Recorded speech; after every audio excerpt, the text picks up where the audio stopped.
Hi everyone, in this video I want to switch gears a little bit. So for those who are following me in this page, you will understand that in this page I talk about many practical things related to life as well as some spiritual things related to life, and this video is directed more towards the spiritual angle and directing it towards understanding what that spirituality means in the practical sense of that spiritual concept. So, in recent years, if some people have been in the awakening journey or ascension journey, they might have got attracted to videos and concepts related to twin flames or divine counterparts. And this video is designed or people who have got attracted to concepts related to toxic masculinity and toxic femininity, and herein in this video I want to address all these three concepts at a higher spiritual level and what does it mean actually for someone who is awakening to these concepts in this century as an adult wanting to build either a high quality divine counterpart relationship or becoming aware about their twin flame journey or becoming aware of what toxic masculinity and femininity traits can drive wedges in relationships. All these are important factors for people to understand in this century, because God has actually shifted and slowly shifting the narrative of what it means to be a man of this century and a woman of this century.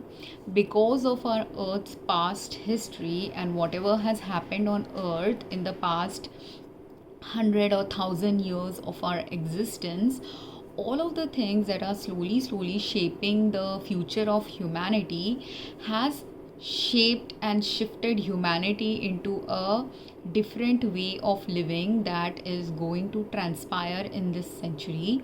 And in that different way of living that is going to transpire more in this century and was starting to shift and end at the tail end of last century, all of these things are slowly meant to shift our humanity into understanding the spiritual concepts of divine feminine, divine masculine, balance feminine and masculine, and the understanding the concept that all of us, all humans, have feminine energy and masculine energy in them. Without feminine and masculine energy we can't exist, because one of the energies, the feminine energy, is the dark and negative energy, and masculine energy is the light and positive energy. And what is present in on earth at a microscopic level is the same thing that is the basic law of earth at the macroscopic level as well. So even at the microscopic chemical level, basic chemistry level, where we are just you looking at atoms, we know that all atoms have a core neutral neutron spot, as well as in their core inner nature there is a positive energy in the form of protons, as well as surrounding the central nucleus of any atom we also have negative energy around it, and that constitutes the basic atom of at the fundamental level, the same atoms which constitute the biological molecules and tissues that form our basic building block of our body as well. So this core nature of an inanimate inorganic material is same as part of the core nature of even an organic material like a human, even an animal or a plant. All of us have this core neutral nature, positive nature and negative nature, which constitutes our basic essential nature. And that is what essentially, when we are talking about the feminine and masculine energy in someone, that feminine and masculine energy is also built out of that same basic concept of having a neutral zone, having a positive zone, having a negative zone within us, all of which makes us when we are in our neutral status, we have a balanced masculine and feminine energy ruling our choices in life, ruling our life. Whereas when we are not in the neutral aspect of certain living conditions, at a time, sometimes the masculine energy will rule our lives, and sometimes the feminine energy will rule our lives. And but the person who wants to evolve or awaken towards a higher version of themselves, they have to realize slowly, consciously, how to integrate their masculine and feminine energy in a way that even when the masculine energy is driving some of their choices, at that time some balanced feminine energy also should be driving their choices. And in another human being, when their feminine energy is driving their choices, again a balanced masculine energy within them also should be driving some of their choices. Because the moment if we ignore the validity and importance of the opposing energy, then what starts happening is we start fracturing and we start staying out of balance with our core nature. Because all of it in an atom, all of the positive negative elements of the atom are responsible for the atom having its core atomic functionality. So that's why same way with a human also, to have our core human functionality, that's why it's important to not ignore our basic masculine and feminine nature that is present in us. That, along with when you become more, when you are awakening, this is the awakening people who are twin flames, people who are in the divine counterpart journey, people who are awakening to shedding some of their toxic masculinity and femininity traits. This is what we are awakening towards in this century, because these are traits that are not sustainable anymore on earth. If we continue with our toxic masculinity and toxic femininity traits, or traits that might have been very good for a masculine or feminine energy holding person to have within them in the past century or even 1000-2000 years back, the relevance of those qualities have now diminished in this century, because there is a newer energy, newer way of living, a different way of shifting is required, change is required in our lives, simply because of what has shaped on earth in the last few centuries and decades of our lives. And because of which only we have now many a times women who have more masculine energy and men who have more feminine energy traits portrayed in them when they are in a relationship, that when they are meant to be in a relationship of a higher purpose kind, of the kind that will bring the next shift and change of humanity in this century. Meaning, while in the past a man who was like thousands of years back during the caveman times, what was the typical role a man did and a woman did? This was a typical role, not that there weren't some people of the opposite gender doing these roles also back then as well. But at that time, the typical role was the man was the hunter and gatherer. He was going outside and hunting around and gathering fruits and berries and killing animals and fishing and doing all that things to bring hunt and gather the things that the family needed to stay in the caves and have a comfortable life.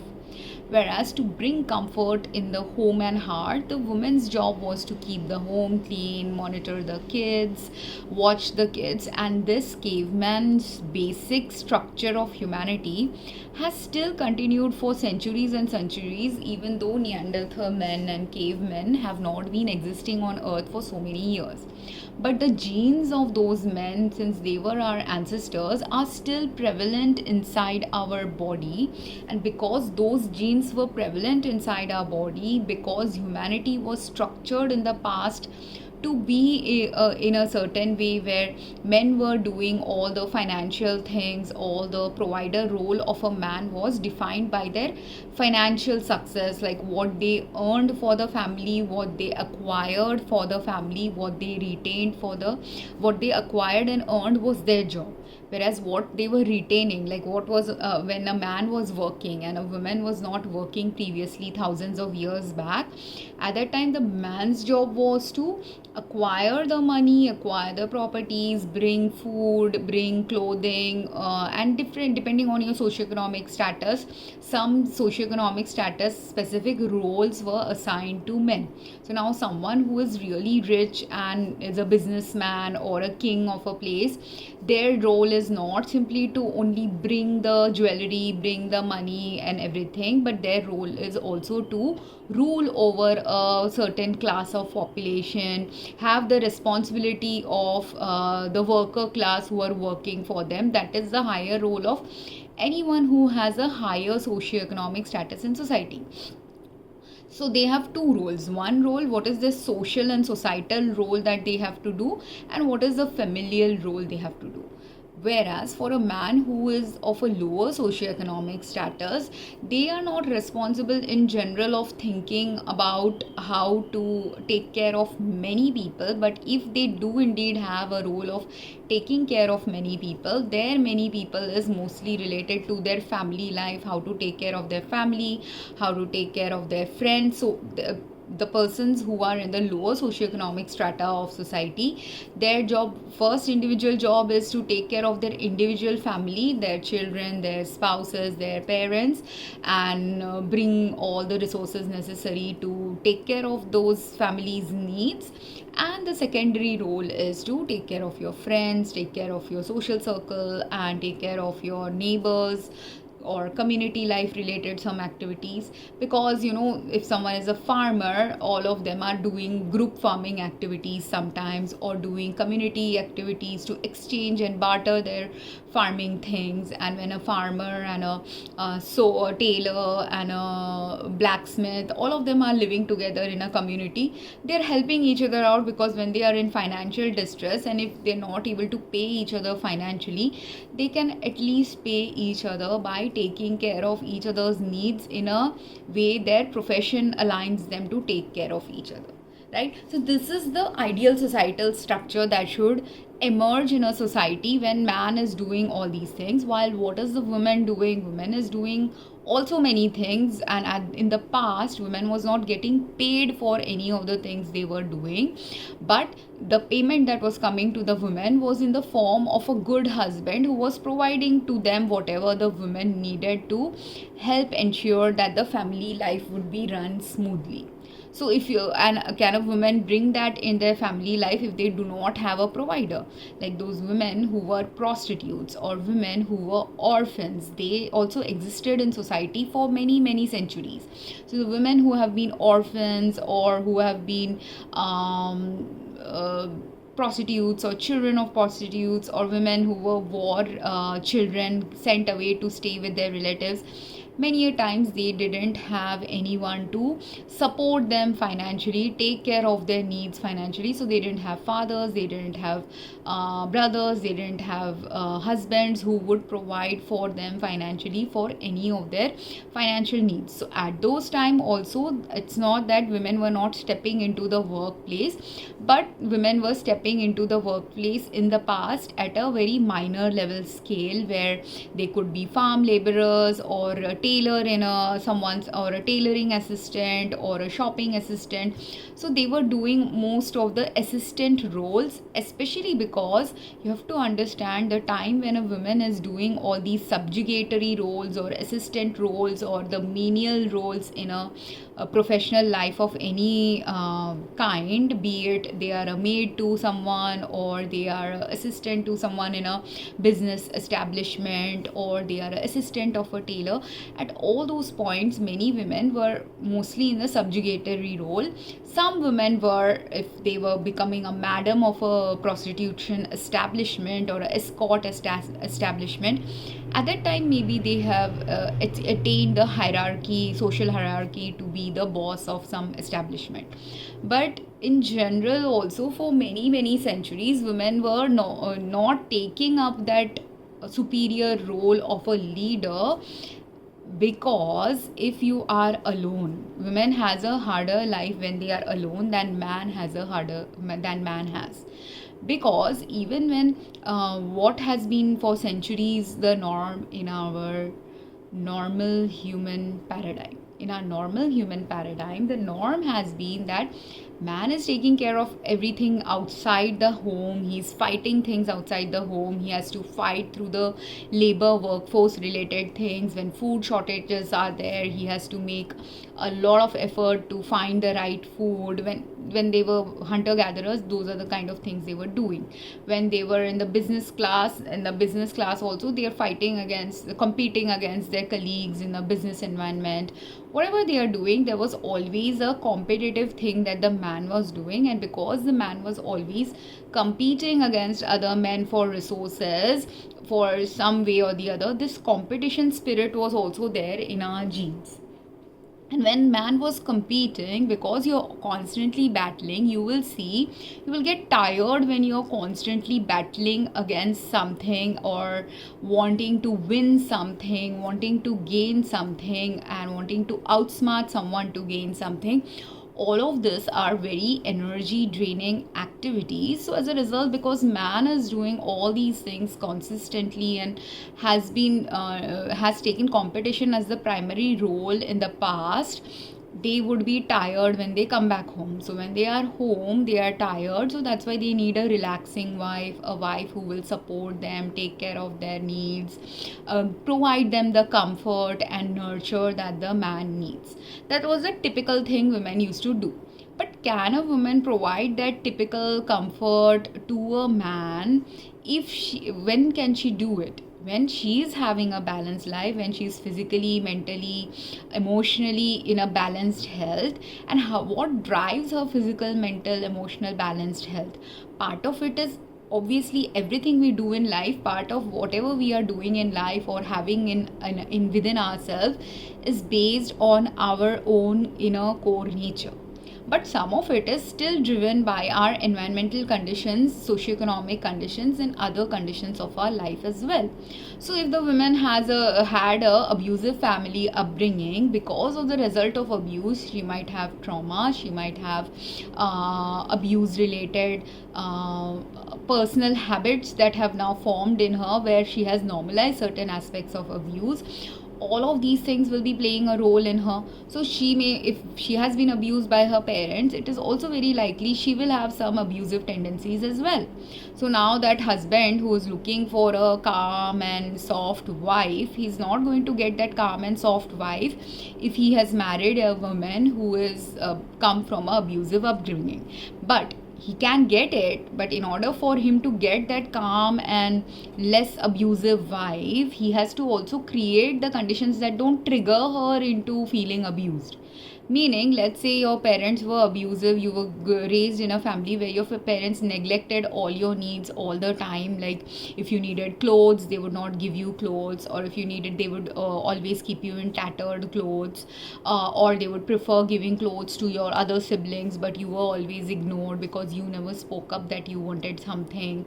Or they would give you clothes, but let's say you needed 4 sets of clothes to have a normal life, but instead of 4 sets of clothes, they will only buy deliberately 1 set of clothes because they were abusive.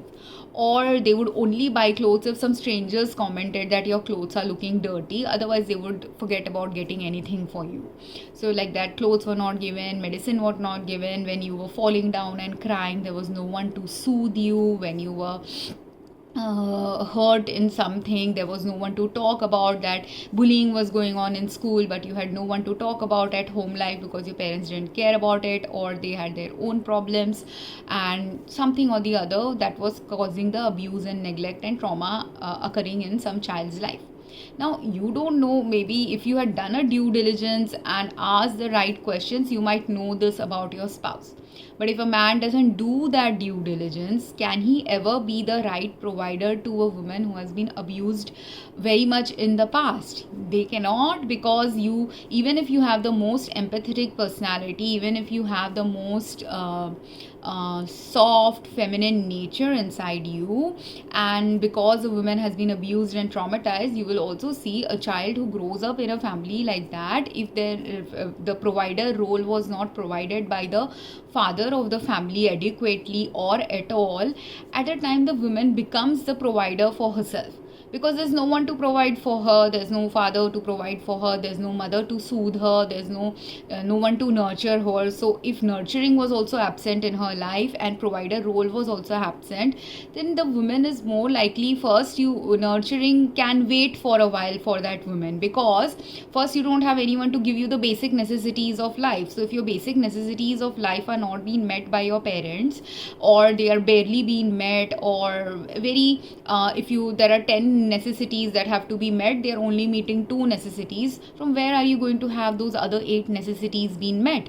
The child has to find those necessities, either survive without those necessities for a while, and then when they become earning members of society, they will provide those necessities to themselves, because their parents have consistently not provided them anything, it becomes a habit.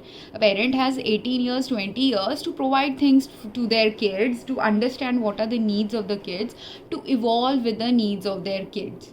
But those parents who are traumatized or abused victim themselves, or who are unconscious, unaware people about the or who developmentally have some developmental challenges, where they didn't understand that they have to evolve as the child is evolving, they also have to continuously evolve with the child, so they don't know how to evolve. So because of whatever the reason, there could be detected, diagnosed, undiagnosed mental and social and emotional or physical issues with the parents' health, all of which now drives the trauma and neglect and other things. And when the child doesn't have nurture, doesn't have provider role, some children for whom nurture is more important, they will become more nurturing personalities. Some children for whom getting the basic necessities met is first important, they will become involved in providing for the basic necessities.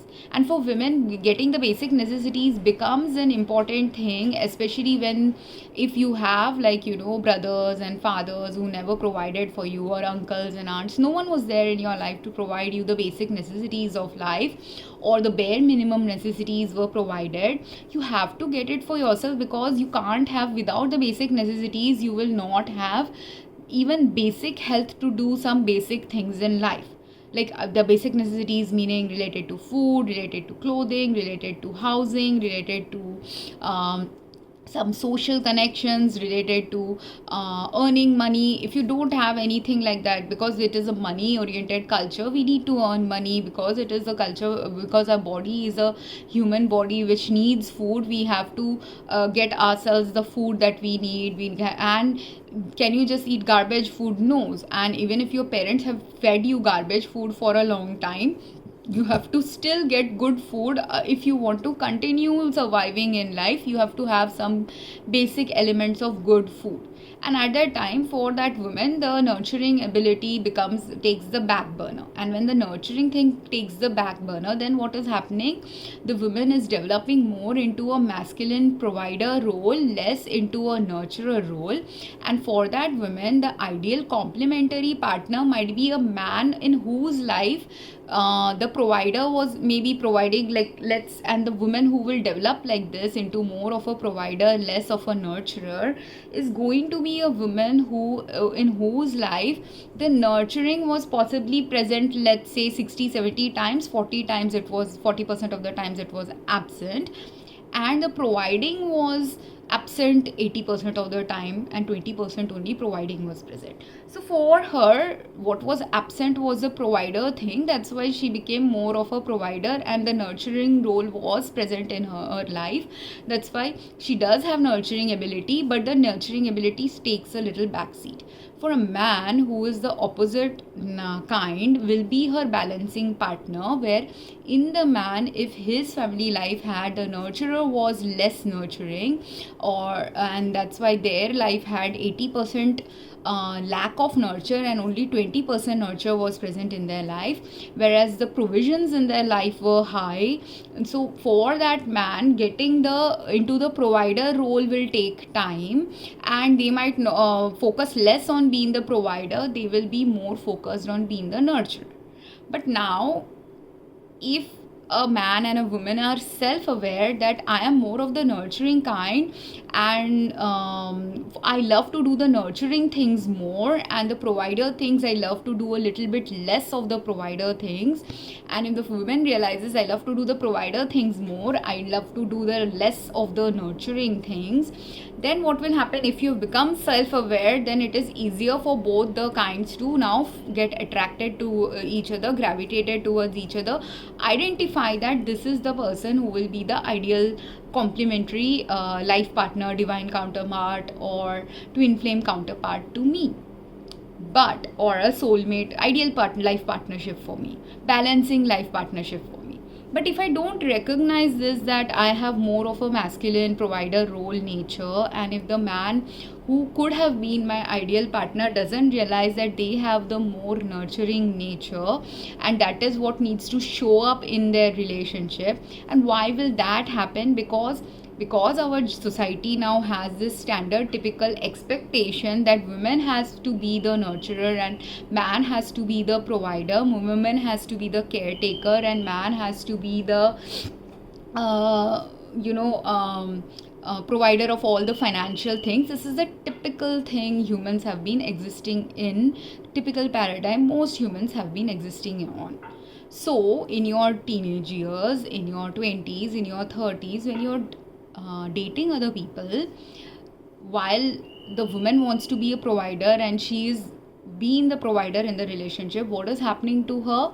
When she's been the provider, the men who do not need a provider in their life because they have parents in the form of providers, because they are capable of providing for themselves, because they are looking for the typical ideal relationship, all of them will keep rejecting that woman for some reason or the other, because her provider role shows up more than her nurturer role. And even if those men were also complementary partners, they have also not recognized that, or not completely complementary, but they had some elements of complementariness that could have helped in shaping their relationship into a better direction. But only if both sides recognize that this person has more masculine energy, I have more feminine energy, and we can balance our individual masculine and feminine energy with each other. When we acknowledge that my feminine energy has value in a man also, and her masculine energy has value in a woman also. But when we don't recognize it, we will typically be fighting at the image of the typical relationship paradigms, where a typical woman has to have more feminine energy and a typical man has to have more masculine energy. And at those times when we were immature, unconscious, unaware about the relevance of the masculine energy or feminine energy related aspects that we have within ourselves, when the unawareness level is high, immaturity level is high, it can end up causing toxic masculinity and toxic femininity patterns to emerge. Because if I do not realize my masculine tendencies, or if I do not realize that my feminine tendencies are not typical feminine tendencies, some of it is atypical feminine tendencies, like the feminine tendencies which a man might show, but it is showing up in me because of the consequence of what life I have led in the past. If I don't recognize it, I can't accept it in me. If I can't accept it in me, another person also might not be able to accept it in me. Same way, unless I recognize these other qualities that are typical, the men I'm dating do not have the typical man qualities, they have some of the feminine qualities more. Until I recognize that in them also, that their feminine nature is showing up more and their masculine nature is going to be, and I'm also actually typically, even though I'm also typically expecting a typical man to be there with me, but the typical man is not there, because they had come to in my life to actually teach me some life lessons about what a atypical man will be like, a man with more feminine energy will be like. and some of them had toxic feminine energy, some of them had balanced feminine energy, some of them had toxic masculine energy, some of them had both toxic feminine and masculine energy, because they are in denial of the roles that their energy should have. So all these kinds of men came up in my life to teach those understanding and deeper lessons about what is a toxic paradigm, what is a healthy paradigm, what about a healthy paradigm I falsely believed was a toxic paradigm, but later on realized that this could have been a healthy interaction if both of us had first admitted that your feminine energy is equally important in a relationship and my masculine energy is equally important in a relationship, even though our gender roles are flipped. And this gender role flipping will happen more typically with people who are twin flames, because twin flames have come only on earth to flip certain narratives that need to be flipped right now, change and shift certain narratives that are meant to be changed and shifted right now in this century of earth's existence. Meaning whatever was typical for a man to do might become in this century, it is going to slowly emerge that the things that were common for a man to do, a woman has to do now, and the things that were common for a woman to do, a man has to do now. And you will see also in your hobbies, you will see, like, I have literally my brothers who are typically, some of my brothers actually do not enjoy doing the typical manly activities that they are assigned, but they are actually one of them is very good nurturer, very good as a father, one of them is very good as a cook, one of them is very good at cleaning and keeping the home environment very clean, one of them is very good with I've seen some men online who are really good with doing some art and craft work, like embroidery things, crochet things. Why are men doing those things that women used to do in the past and are really good at it? Is because there is a relevance. Those men have come to flip the script of typical manly behavior, and that script that they are meant to flip, that awareness and consciousness, when they will develop, is up to them. They can develop it in their 20s, they can develop it in their 30s, they can develop it in their 50s.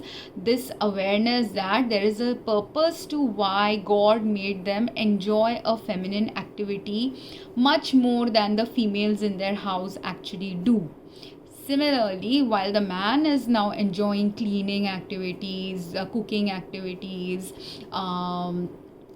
shopping activities, like, some men are really good at decorating their homes, also artistically inclined, whatever it is that the man loves to do that is typically considered a woman's domain. Like some men love to nurse also, like, male nurses have come up in recent years because they like the typical subjugative role of a nursing activity that they are doing. So whatever it is, that's assistant like activity, or whatever roles typically women were doing that men have now started enjoying or are great at doing it, even if they might not. If you have accepted that this is something I enjoy, you will enjoy your feminine side, or something that is typically considered to be a feminine activity. It doesn't necessarily mean that if you love stitching that you are a feminine man. No, it doesn't mean like that. But something that women used to love doing previously, a man is loving to do now, and something that a man used to do previously, a woman might love to do now. Like for me, I actually do love being a provider to my family, giving gifts to people, giving things to people, buying things for people, giving advice and mentor like things. It's something I enjoy doing, which typically father of the family, grandfathers, brothers, people will typically go to a father or a grandfather or a brother for these kind of masculine energy related advice. But I enjoy doing that. In fact, I also enjoy some financial stuff, but not in a typical financial way.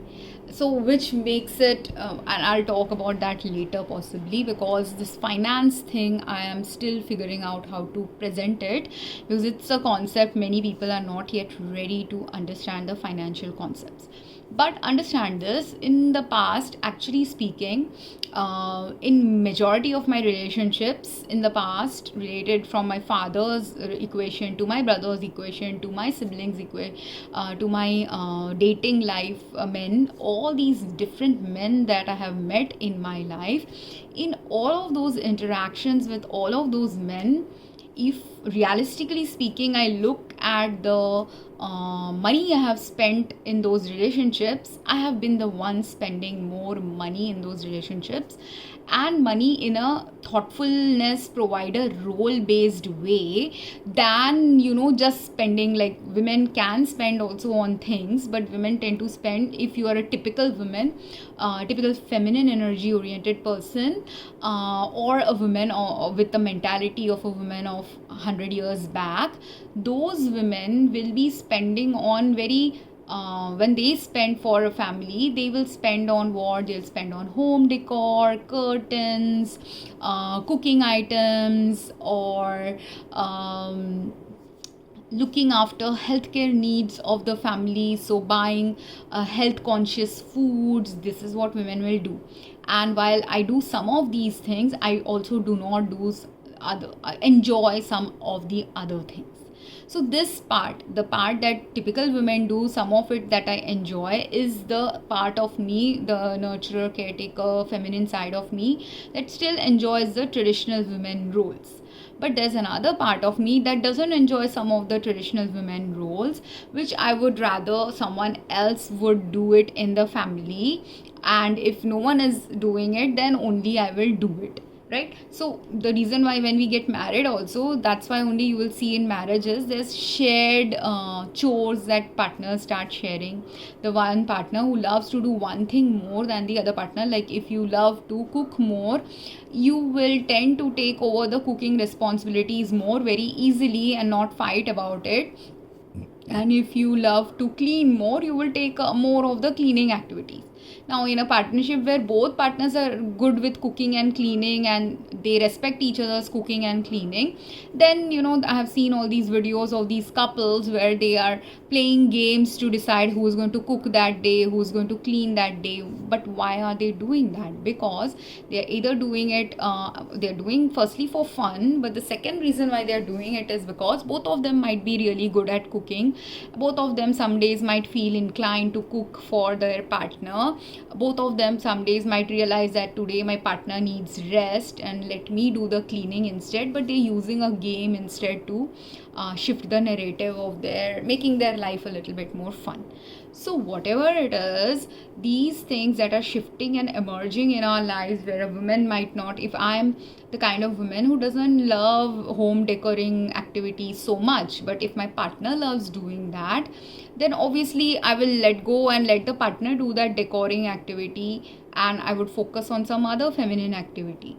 If I am the woman, if both of the partners are earning, and if my and many a times in the past, even though I was earning the same level as the partners I had, and sometimes lesser than them as well, or I just didn't have any income but I had some savings in my bank account at that time, even then I equitably shared my finances, or more than equitably actually shared my finances with them. But the reason why those relationships now fell apart is because this is where, in the typical modern life of this century, men have to understand where, if the woman is shifted into sharing the financial responsibility of the home. So if you have a wife who is paying for your home debt and home loans or your car loans, or while you are paying for the children's schooling, the wife is paying for all the food that you get, or while you are paying for all the food, the wife is paying for the schooling activities, for the doctor appointments, for taking the child for child fun related activities, doing some child caretaking, doing some parental caretaking. All of these things are things women used to typically do in the past without asking for any pay, and they didn't need to ask for any pay. Why? Because at that point of time, if a woman had no job, all her job was to take care of the family life, family things, home caretaking things, health care related things, nurture related things, keeping the house clean related things. But she's able to do all that when she is well, when she is healthy, when she has had a healthy life in the past. And even if she didn't have a healthy life in the past, her husband is supportive of her health in the present. Then only all of these good things with the women taking care of the home will ensue in their life. But when will it not ensue? When the husband, even if the husband is not being the right provider, it will not ensue. Because if he is not the right provider for the woman he is married to, if he doesn't know that there are certain things that might trigger the emotional responses of a wife, certain things that the wife may find abusive, certain things that he has learned from his toxic childhood that might really be abusive to a woman, all these things, if he doesn't realize that what is abusive towards the partner, what is supportive for the partner, what is supportive for keeping all the home dependency, like when the partner is financially dependent on you, if she's not a greedy person or she's a balanced individual, she will ask for her needs to be met only when it is an urgent need. But if you're not sensitive towards your partner, like let's say a partner knows that you are struggling with finances, so if the wife is falling sick, she may not ask you for money for her sickness, she will do home remedies. And that's why we have so many grandmother home remedies typically around the globe. Why? Because wives who were wives of men who didn't have too much financial freedom or a lot of financial resources, they knew how to get by with just the food that they eat, just the herbal remedies that were easily accessible to them. Those kind of remedies people would do at home life to ensure that they had a better quality health. Now, if that better quality health was not maintainable by doing home remedies, that is when typically women will approach a man like, I need to go to the doctor, or I'm feeling really sick, or I really need help. And this silence of women has been going on typically for women for many centuries. Women typically, I have not seen women typically ask help for their physical, like, and why is it also a part of women's genetic nature is because women also monthly have periods, monthly have these 4-5 days of severe painful experience where the body is shedding also some negative things in their body, and at that time that period experience of pain has set up a higher threshold of pain tolerance in a woman. So women can tolerate a lot of pain.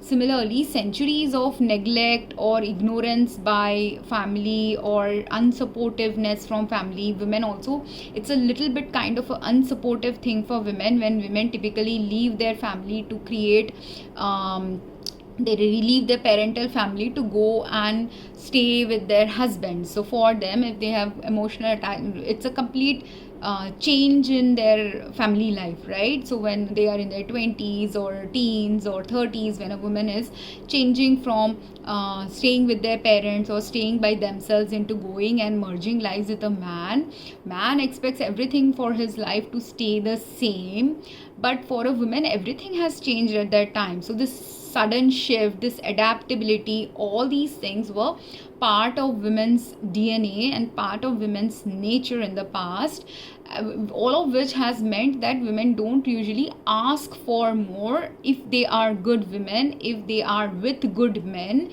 they will ensure that they will not ask a man to give more than he is capable of giving. But the moment a woman has had a life where she has become raised as a very spoilt person who doesn't understand, who is an unconscious and unaware or selfish person and doesn't understand the implications of how much a man is providing to her, at that time those women can become abusive and demanding and asking more from a man than what he is capable of giving. And that is the thing that leads to bad marriages, toxic marriages, when the man might be a good provider but he's been asked to provide more than what he's capable of providing to that woman. And those toxic marriages, when they develop like that, where a man is being asked to give more than what he can provide, or a woman is being asked to do more than that she can handle, because toxic marriages can also happen where women, for 10 of their illnesses throughout the year, they never said anything. So 10 months of the year when they had period pain, nothing, it was normal standard period pain, they didn't say anything. But suddenly one day in the year, their period pain was related to possibly cancer developing in their body or some other illness developing in their body. So that day they just didn't have period pain, but it was period pain plus something else going on with them.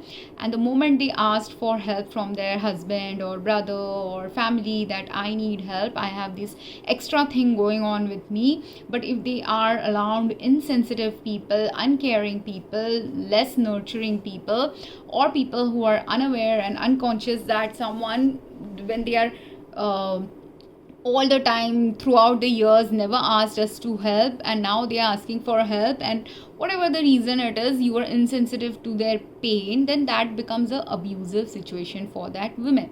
So these are the things that people in modern life, when these things have been happening in women's lives for many centuries as well, and slowly each element where these things were unfair, unbalanced for a man or a woman, the laws, that's why, started shifting and rearranging, where that's why only divorce laws came up. That's why only, though ideally people and God always want that whoever you have married, you should be able to continue on the marriage with them. But can you continue on a marriage where you are continuously pouring good things in the marriage and your husband is continuously ignoring your needs? Can you be in a marriage where the husband is pouring everything on the wife, but the wife is neglectful? Yes, you can continue when there are enough elements in your marriage to still continue despite some selfishness, despite some narcissism, despite some imbalance. If the imbalance is of a minor level, manageable level, workable level, then also a marriage can continue. But the moment the imbalance is greatly heightened, and it is a abuse level imbalance, conflict, major conflict level imbalance, major life path merging related imbalance, those relationships can't continue only with each other, and that's when only marriages start failing.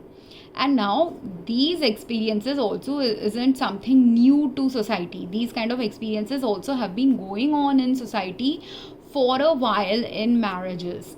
But as a result of these fractured marriages, now there are children who have grown up with only single parent household raising, or whose parents were constantly in a conflict with each other and had a really toxic marriage.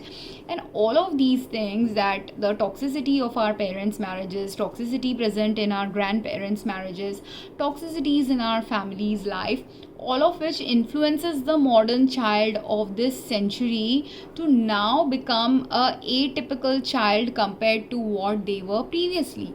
So some families where sexual perversion was really high can lead to some children in that family becoming asexual, because now sex has been moved away from that family's paradigm in the future. Meaning people have to first learn in that family life how to coexist with each other, have a balanced relationship with each other without sex in the game. What to do, like maybe they are meant to they were too focused in their family life, and they were not focused in taking care of social needs, socioeconomic needs. They were maybe like the richest in that area, but despite being the richest in that area, they didn't take the agency to do what a rich person is meant to do: build a social network there, do some social and community activities there. So they were not focused in that. They were too much focused in sexual perversions or sexual deviations or sexuality related things, all of which needs to be healed by that family. But it can't be healed in that family's future if they continuously keep focusing on bad sex related paradigms. So then you will see a asexual person or a demisexual person might be born in that family, where if you are demisexual, your relationship building will first happen in the level of you have to first have emotional connectivity, social connectivity, healthy other parameters present in your relationship before you can progress towards bringing sex into your relationship. That is what a demisexual will do. A asexual person has no sexual interest at all in another human being. So when you have no sexual interest, again all your focus in a relationship with a partner or a friend or any other relationship that you are meant to focus on, like let's say there are three asexual people in a particular locality. One asexual person's higher purpose could be that their family has good political connections, so in the politics they have to do something related to they have to focus more on the political arena to make some changes necessary for this century. That's why they have been made asexual by God, because their focus shouldn't be on sex, their focus has to be on everything else other than sex and some higher purpose related to their being asexual. Same way, another asexual person might be there to form a family life with another asexual person, but again whoever they marry and both of them being asexual, their job is not to focus on sex or having kids, but their job as a couple has some couple goals that they have to do. They might have to build some, let's say one of them earns a lot of money and one of them loves to read a lot, so maybe they are meant to create a library in that local area. That is their higher purpose. So to build that library, to think about these out of the box solutions to certain societal needs, these out of the box thinking will not happen if you have a typical life. If you were a typical person with typical sexual needs, typical sexual drive, you will be busy chasing women or busy dating men or busy having a dating life, sex life, raising kids. All of those will distract you, right? So because you're not meant to be distracted for all of those things, that's why God has given you a atypical life where you are meant to be asexual, so that you are meant to now focus on other things related to your life. So like that, in modern life, modern men and women have been created to be different for a particular reason. So that shift and change, someone who has to bring some community life change and shift their focus from sex, they will have sexual problems. Someone who is, they had a typically good sex life with their partner in the past, but now in their 40s and 50s they don't have that good sex life, that also shift and change might be needed, because you're meant to now in their 50s and 60s focus as a couple on doing some other things necessary to community life, social life, family life. That's why the waning of importance of sex might happen to that couple as well. Someone who never married in their 20s and 30s and they were demisexual, they didn't know they were demisexual, but they always had a problem connecting with their partner sexually. Or maybe you got abused as a child, sexually abused as a child, you don't remember your sexual abuse because someone wiped your memory or gave you medicine or gave you hypnotherapy. So maybe you don't remember that you were sexually abused, but let's say as a result, even though you don't remember it, the memory of it is gone, the latent energy of that abuse might still be present in your energy system. That's why unless someone respectfully touches you, respectfully has sex with you, you might have been in that category of, you might be a heterosexual, you might be whatever sexuality range you are. But in order for you to explore that sexuality also, you need a particular set of conditions specific in your life with a partner, that if not met with that partner, you will find that relationship to be very sexually abusive, which is what happened with me. And I didn't realize this. Now I realize that I am a demisexual. Now I realize that some kind of sexual abuse could have happened to me in my childhood. Like I have vague memories of sexual abuse, but they were not very overt sexual abuse memories, but it was abuse related to sexuality related factors that happened in my childhood. So as a result, I have like these borderline memories of sexual abuse related things, like some typical things that happen to women in India and some atypical crazy things that my family subjected me to. So as a result of it, I'm very particular. I do not like when men touch me in a particular way. And obviously, as a result, when I got married also, it didn't work out in the end, partly because of me, partly because of that person. So these things that happen to us, where you are with partners who are not sexually compatible with you, there was a reason. Because as a result of those partners not working out, what was the consequence of those relationships not working out? While it was a painful experience, grief stricken experience, I felt abused also in many of those relationships. Sometimes I felt taken advantage of, because while it was okay for me to spend a lot of money on them, I realized that when a man is not aware that a woman is spending a lot on them, they can tend to be a very selfish person as well. Because men typically, if they've been raised in good families and they come from privileged families, they do not understand that someone spending their money or all their resources on you is a atypical thing for someone who doesn't have a lot of resources. So for them to spend a lot of money on you when they themselves are going through financial crunches, financial insecurity, financial problems, but you being provided continuously by many men and other people, do not understand the level of sacrifice it involves to for someone to spend something on you when they don't have enough resources in the background or enough support system in the background for even providing to you what they are providing. So at that time it becomes a imbalanced or abuse, a covert financial abuse or financially manipulative relationship.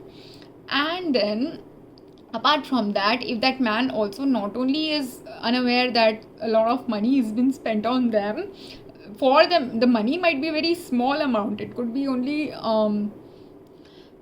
monetary value wise, it was not maybe a large amount, but just to spend itself was a large thing for someone when they don't have earning, or when they don't have a future where they know when they will get their next paycheck.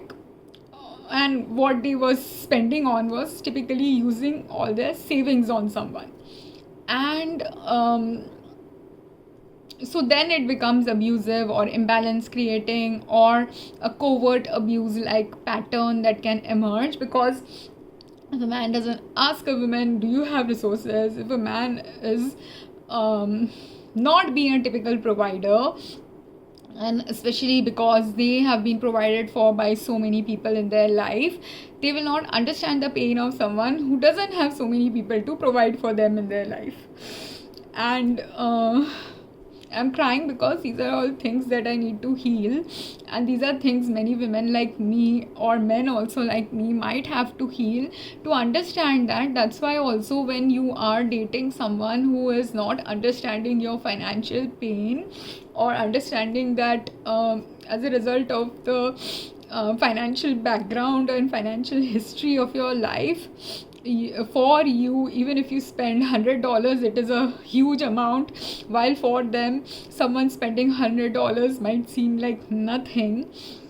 That imbalance, if created in a relationship with someone, don't stay in those relationships where you are being asked to provide something that is not possible for you to continuously provide because of the financial and other challenges of your life. And it doesn't matter which gender you are, it doesn't matter if you're a man or a woman, but it is better to exit and quit those relationships and not continue in those relationships where you are being asked to provide something that is not possible for you to provide.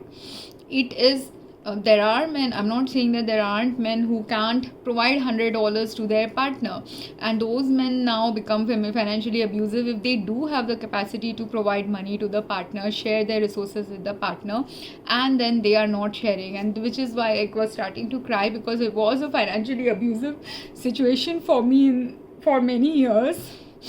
because they had the capacity to provide but they didn't provide, or they had the capacity, if they are not providing financially at that time, to provide in some other way, in a emotional way, in a nurturing way. One person loved to cook, so they could have cooked food. One person loved to be whatever they love doing, they could. It's not that a man, this is another thing of the shifting of the gender roles, that if the woman is providing in a relationship financially, and at that time when she is providing financially more, she may not be providing in a home caretaking sense a lot of things that typical women might be providing. So at that time, the typical women's role, if she is not able to do, but if she is with a partner who is able to do those typical women's roles, but they don't pick up that pace, don't take up that role, then you are then also it leads to abuse, because you're putting all the burden of both the financial thing as well as the home caretaking thing on the women, or all the financial nurturing, caretaking, social relationship building, community relationship building, finance building, finance sharing, everything you're putting on the women. And while all the 7, 8, 10 parameters that need to be shared by couples equitably, equally, or in a balanced manner, where if the man is providing more money, women is providing more caretaking. If the man and women both are providing equal money, then they both have to provide equal caretaking and nurturing. But if that is not happening, equal level of caretaking and nurturing and community activity building is not happening, or only the women is continuously giving both their energy, sex, caretaking activity, everything that a typical woman is expected to give, that also they are giving, as well as that a typical woman doesn't give, that also they are giving, at that time then it becomes abusive, or at the very least very imbalanced relationship that is not going to be functional at all in the future the moment the woman falls ill. And every single time this has continuously happened to me in all the relationships where imbalance was present with either the men in my life, or even the women in my life who are like related to family.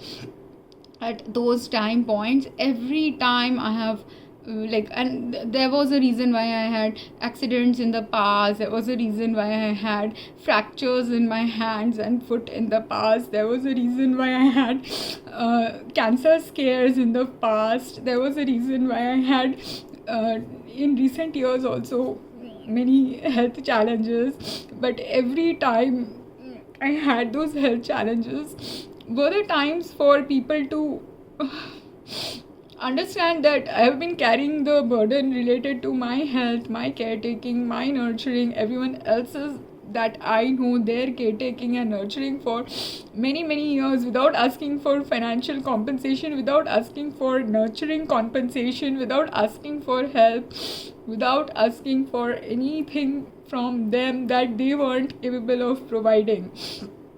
But despite asking people for the minimum that they can provide, many times I've been abused simply because even the bare minimum that someone can provide, some people have the ego, some people have the other things going on in their lives, some people just do not care enough to provide that they can provide, but for them their ego is more important, for them their not wanting to provide to someone is more important, for them their incapacity to understand that when someone is in trouble, sometimes some people will not ask you only all the main things that they require. And also, if you do not have a good relationship with someone, or even if you did have a good relationship with someone, when you have, let's say, 10 troubles happening in your life, you're not going to ask anyone to solve all the 10 troubles of your life. You will ask them to solve only that trouble that they can be capable of solving.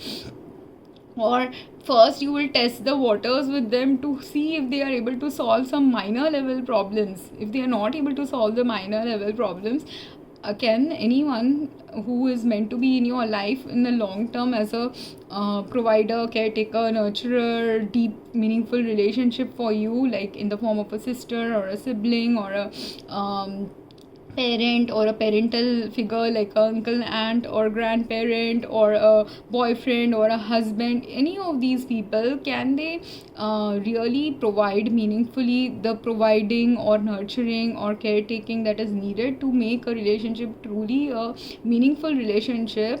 That aspect of a relationship emerges only when someone is in trouble, when someone needs help, when someone needs really some deep resolution to their problems. And while a individual can solve their life problems by themselves, if it is a typical life problem, if it is a manageable life problem, sometimes people can end up in phases of life where they don't have a manageable life problem, where extra help is required.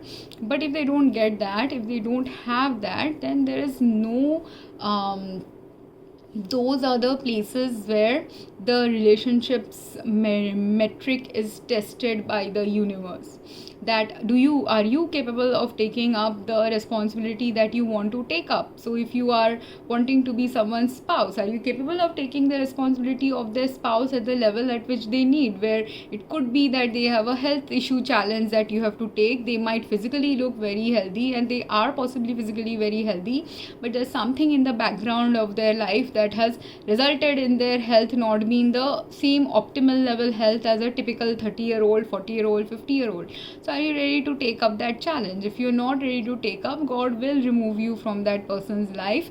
And if it is meant to happen in the form of fights, it will happen in the form of fights. If it is meant to happen in the form of someone becoming selfish and cheating on their partner, it will manifest in the form of that. And these are all the kind of experiences I have experienced in the past. But this is also the kind of experiences anyone who's a twin flame, anyone who's seeking a divine counterpart, anyone who's seeking a higher level, deeper level relationship with a partner, all of us will face this in our life, because we are meant to face this in our life with those people. The challenges come in our life sometimes to test us, to see how much of the challenges we can handle by ourselves. But sometimes it is also not just us, it is always also about the people in our lives, the core people in our lives, who are meant to also solve that challenges along with us, and whether they are able to take up the mantle of solving that challenge along with us. And that's why only they were sent in our life. We were given the 10, 20, 30, 40 years of our life of friendship or family relationship or social relationship to build that space to see whether we can be there for each other in a way. People living in a community, living in a family, living thinking of becoming family to each other, people who are married to each other, whether they are able to become that for each other during the difficult and challenging phases of your life.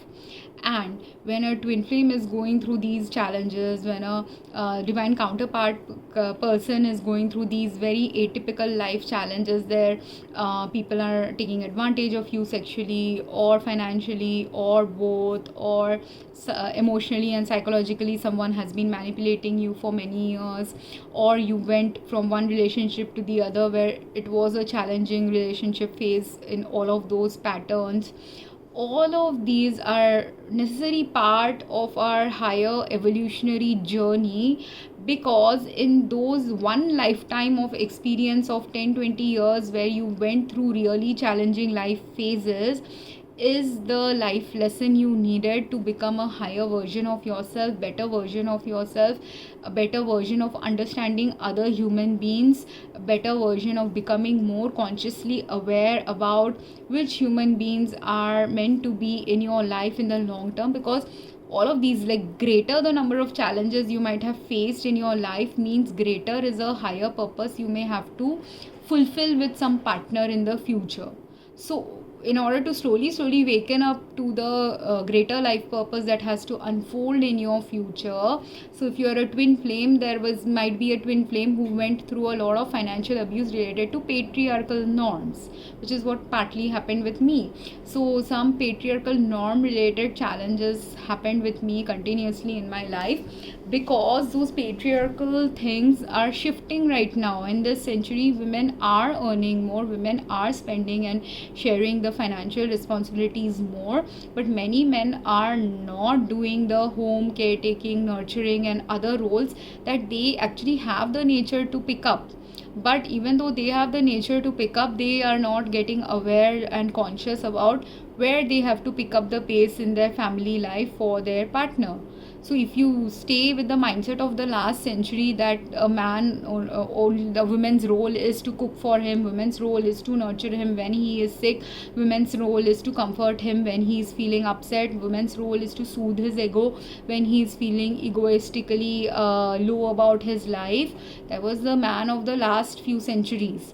But in the man of this century, if the man has more feminine nature, man has the soothing nature, man has the calming nature, and woman is being a little demanding, then at that time it is the opposite that has to unfold in a relationship, where the man has to soothe the women. All the things that women in the last centuries have done for men, some of those roles are now flipping genders.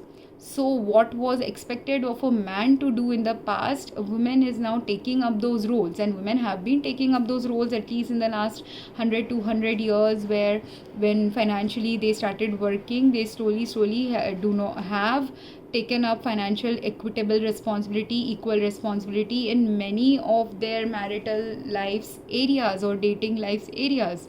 There are many things women just simply buy without even questioning that this needs to be bought, but men question a lot of things.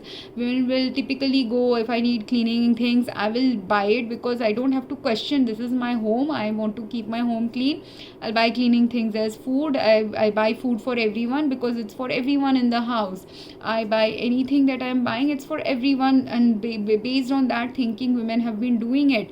But there are many men who have become very selfish. Instead of thinking that this is for their future, they don't understand that if they buy something for the wife, it is not simply for the wife that they are buying. There are men I have seen who are having issues with paying for the food of their wife, not realizing if that wife at that time was pregnant, are you just feeding the wife or are you feeding your child as well? Or if they buy, there are so many times women, when you go in the restaurants, you will see in typical restaurants with a family of like, let's say 2 or 3, many a times women, Indian women, I have seen this happen with Indian women, but other culture women also do this. There will be food ordered for everyone, man is busy eating his food, whereas the food that was ordered, man thinks he's ordering for the women, but it is not usually the food is not usually getting ordered for the women. The food that the woman orders, she is actually feeding her kids. So let's say there are 2 dishes that were ordered, the man eats the whole complete plate of dish that he has ordered for himself, whereas the women's dish that was ordered, half of it goes to one child, 1/3 of it goes to the baby, 1/3 of it the rest of it goes to her. That can happen sometimes it can happen that women will order one meal for her and a smaller meal for the baby, but the baby will eat a little bit, but most of it the baby won't eat, so that meal will go waste. At that time also, if it goes waste, then maybe the women might eat a little bit of it or the man might eat a little bit of it. But many a times, typically the woman is busy actually feeding the child, and this also happens, I've seen in many families. The woman will first be feeding the child while the man is busy eating his food, but after he's done eating in his 15 minutes his food, while children take a while to eat, so the child might take 30 minutes to eat, he doesn't even observe that the wife has not eaten, he doesn't even allow the wife to eat well, he may not even allow the children also. If the children are not eating, he's not helping with eating. Like if he is done eating in 15 minutes, he can help with the child in the next 15 minutes while the wife is eating her food, right? So a considerate man, a real provider of this century man, should be looking at these provider roles or nurturer roles, where he has to share the nurturing capacity with that woman 50-50. Why? Because especially if the woman is also paying sometimes for the dinner, if the woman is completely financially dependent, then also you have to do this. If the woman is not financially dependent but financially pays for all the other home caretaking related things, you can't make it like if she's been paying for home caretaking things, you can pay for outside home things. If you actually sit and sometimes calculate the whole spending that a woman is doing and a man is doing, typically in the modern world, I know many women where the women are only paying more for their family activities. All the man has done possibly is, especially if they are men in India, they have only provided a home, that to a home of their father. Many men in India are like that. They provide a home of their father, and maybe sometimes they'll provide a car to the wife, but other than that, nothing else a man provides for his wife in the modern world if the wife has been earning for years and years, which is a really imbalanced thing. Because it would be a balanced thing when if the woman is paying for all these without asking also, and women don't ask only, they just simply do it by themselves because they know this is for the health of the family, benefit of the family. But the man has forgotten or started forgetting what is the benefit of the family related roles only that they have to pay, especially those men who have been cushioned too much by parents paying for everything, spouses paying for everything, siblings paying for everything. And at that time the man's ego instead starts happening, they start having problems when they are even simply paying for food, which is a very very bad thing. Not just paying for food, they will not give their time also, because is it just simply the food that he's paying for? He paid for the food, and if that is all the role he has to play, then why did God give him kids? Does he have kids to learn how to become a father? Does he have kids to learn how to become a sharer and nurturer and provider for the kids as well?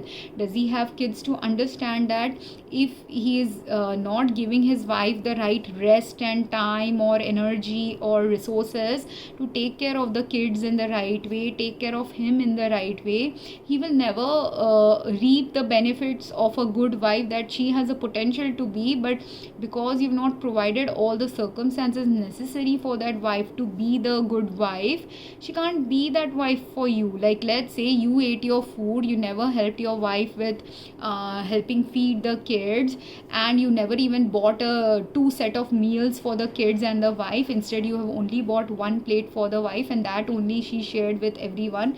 She's going to be nutritionally challenged, she is going to be health challenged, and you didn't even give her enough time to digest her food or eat her food, because the 15 minutes you spent eating, the 15 minutes is not enough to feed 2 kids and herself. She needs at least, if all of you are eating at 15 minutes rate, she needs at least 45 minutes. If everyone is eating, and if children are eating even slower, she might need more than an hour to feed that kid or 2 kids. And at that time you are not helping also feed the kids, you're not allowing your wife also to eat the meal, you are not even ready to pay for the meal and find it resentful that you are paying for so much meals. Are you doing the right thing? Are you being a provider? What are you being then? You have forgotten, and you want a typical early man's life related paradigm with your wife, or a few centuries back man's paradigm about your wife. But that few centuries older men knew how to allow the wife to do what the wife is meant to do, or provide for the wife financially enough for her to do what she is typically meant to do as a nurturer and caretaker of her kids and family life. Right? So you're not providing that to the women, you are asking the women to financially provide equally or equitably, but in exchange then you have to be the nurturing caretaker of your children, right? If she pays for it financially, then you have to pay for it by nurturing and caretaking the child, by giving her more time.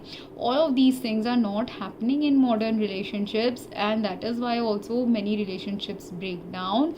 And if these kind of challenges women faced in the past with their partners many a times, and are women like me who ended up becoming single or divorced in their 30s and 40s, the reason why we have been given this spot now is because the partner that is meant to enter your life in your future is likely going to not be a typical partner. You have to become aware that you are also not a typical woman. You have been doing a provider's role for many years in your life and a nurturer's role for many years. So because you've been the provider and nurturer for many people, if you have children, you've been that for your children. If you didn't have children, you were possibly doing it for other people in your life. Whatever it is, you have you have had a atypical life, because in the future you have to do something atypical in your 40s or 50s, different from what everyone else has done. And there are women who got divorced from such toxic marriages, who ended up in their 40s or 50s marrying a guy who were 5 years younger, 10 years younger to them, who were much more deserving partners for them. Why? Because if and those some of those women who have married these younger partners, they are in twin flame relationships or divine counterpart relationships, and they were able to go into those twin flame or divine counterpart relationships with a better suited partner for them, better aligned partner for them, more balancing partner for them, when they forgave and let go of past toxic relationships with men who abused them or misused them or misunderstood them or brought conflict and imbalance in their lives, or didn't help support them when they asked for help and support. But every time you have let go of those partnerships, forgiven those people, done the inner spiritual work necessary to evolve from that life lesson of difficulty, all of these things have shaped you into becoming a higher quality individual. And because you've become a higher quality individual at that point of time, if you have become a higher quality individual, you will likewise attract a higher quality spouse as well. And age is not a factor at that time. Some women are ending up marrying younger men because the older men are very stuck in their ways and are not adaptive. There are other women who will marry older men also, but when that older man has the adaptive qualities to understand that he is also a typical man, she is also a typical woman, then the woman might have a older partner. So these are all the scripts that God is flipping. It can be finance related script the God could be flipping, and at that time it is possible. If you are a 50-year-old woman and you are a CEO in a company, it is possible that you will be a CEO of a company and earning a lot more, and you may end up marrying a 40-year-old man who is earning a lot less than you. But because you're a CEO, because you have a high profile life, you need a nurturing and caretaking man, and that man who is younger than you might be that nurturing and caretaking man that you married. Another 50-60-year-old woman who was divorced for a while or had children who have now grown up and is a widow or something, different atypical reasons would be there for you to have a singlehood in your 50s and 60s. And if you are a twin flame and if you are meant to flip some gender scripts, again at that time the same thing. It could be that you get married to someone who is older than you, but that older person with whom you have married, you're not going to have a sexual based relationship in the life with them. The life with that partner might be about more camaraderie, friendship, evolving into doing social and community activities. Maybe that is what your life is now meant to unfold towards if you marry someone who's older than you in your life. So all these things and these deeper inner reflections, inner journey, inner work is part of the twin flame process, as well as any spiritual and awakening process of any human being. So when you're going through this awakening process, understand that all your challenges of your life were setting you up for a different kind of life, that is needed in this century for some reason or the other, that God will reveal to you once you connect to God, where that universe will reveal to you. If you don't believe in God, universe will reveal to you what is your higher purpose for having gone through a particular set of challenges in the past, what lessons you learned and derived from it, then determines the next life path journey of yours. But in order to get to a more beautiful life journey to unfold in your future, there are some healing related things related to your past traumas you might have to do. There are some forgiveness related things you might have to do. There are some deeper understanding of your own immaturity or the immaturity of someone else that you might have to do. There are some understanding related things about your atypical nature and others' atypical nature you might have to realize, because most of us do have some atypical characteristics than the typical characteristics of men from or women from centuries back. All of us have those atypical characteristics, but many of us hide those atypical characteristics, fearing the norms of society. But those are the norms only that are meant to shift in this century. So if you don't fear those norms, if you do accept the atypical nature of your relationship, and after accepting it you have a partner also who accepts the atypical nature of you and your relationship, that is when a beautiful life, a balanced life, harmonious life can emerge with a rightly suited, balancing and aligned partnership for you. I hope this made sense. This was informative. If anyone has any questions and comments, or wants to share their life journey here, please drop questions and comments. Thank you very much. Have a great day.